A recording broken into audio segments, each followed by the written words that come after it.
On May 23rd, Bensalem High School's freshman Maddie MacDougall was involved in a terrible accident. She was immediately rushed to the hospital where she spent weeks recovering. She now shares her inspiring story.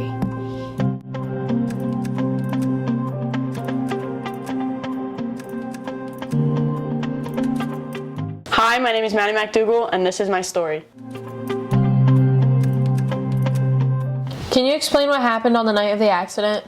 The soccer team went to Chick-fil-A together after practice one day, and my friend and I forgot something in the car, so we had to go run out to the car. And since it was raining, when I ran out into the street, I slipped, and then a car drove over top of me. As me and Maddie ran out as it was pouring to go to the car, she was in front of me and she slipped before me, therefore the car was able to run her over. And once that happened, I realized she was starting to lose her breath, so I ran inside and told the soccer team that hey, Maddie just got run over, we need help.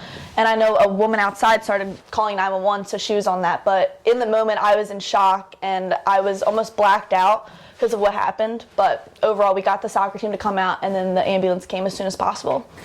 When I got the phone call, I didn't really comprehend what was going on, but my son simultaneously also got a text message from a friend that was working at the restaurant, and so I knew that at that point it was really happening, and thankfully he was there to be able to drive us to the hospital.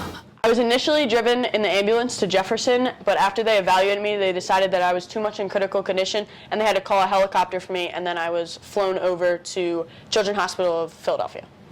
At CHOP, it was initially discovered that my entire pelvis was completely shattered. There was also an artery in my kidney that was punctured, and it was bleeding out, so they had to repair it. My liver was bruised and swelling up, and I had 3 broken ribs.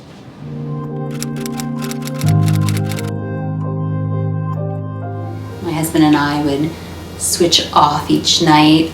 He would stay with her because we didn't want to leave her. There were times where both of us could stay, which was really nice. But yeah, it was just hard. You don't want to see your child in that state and in pain and just in disillusion about what was going on.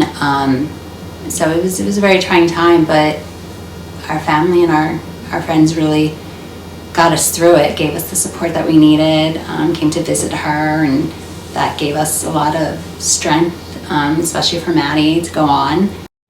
I was initially at CHOP for 3 weeks, and then after the 3 weeks I was sent home. I had an external fixator that was in my pelvis for 6 weeks. I was not allowed to put any weight on my legs. I was in a wheelchair. And then after, I went back to CHOP for a surgery for them to remove it. And after that, I underwent 8 weeks of PT until I was allowed to do anything, start trying to get back to sports again. Being the only person with her during her accident and seeing the way she got injured, I really thought that she wasn't going to be back as soon as she was. But after seeing her recover throughout all summer and all those months in the hospital, I am really glad to have Maddie by my side senior year, on and off the court. Since she's one of my close friends, it really is a good feeling seeing your friend recover from such a traumatizing accident. Just Maddie in general, she lights up a room.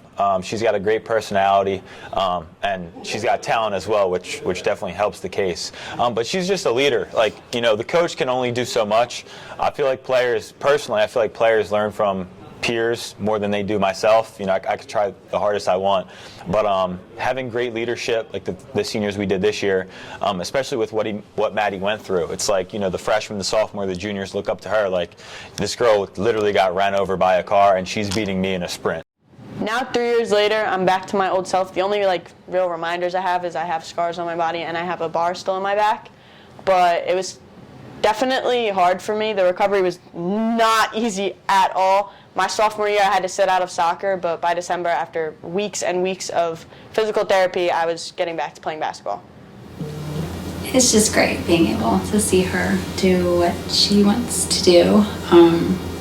Just being able to just play the sports again and not have to worry about just being at home and having to be in that hospital bed or in that wheelchair. It's just great that she's just able to live the life that she wants, that she's always wanted, and we're just so grateful.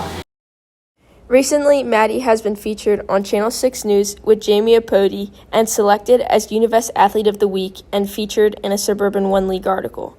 She has shared her story with many people and continues to inspire everyone each and every day. Senior number 10, Maddie MacDougall. Looking back on Maddie's journey, her message to everybody is to not take tomorrow for granted and know that any obstacle can be overcome if you really work hard for it.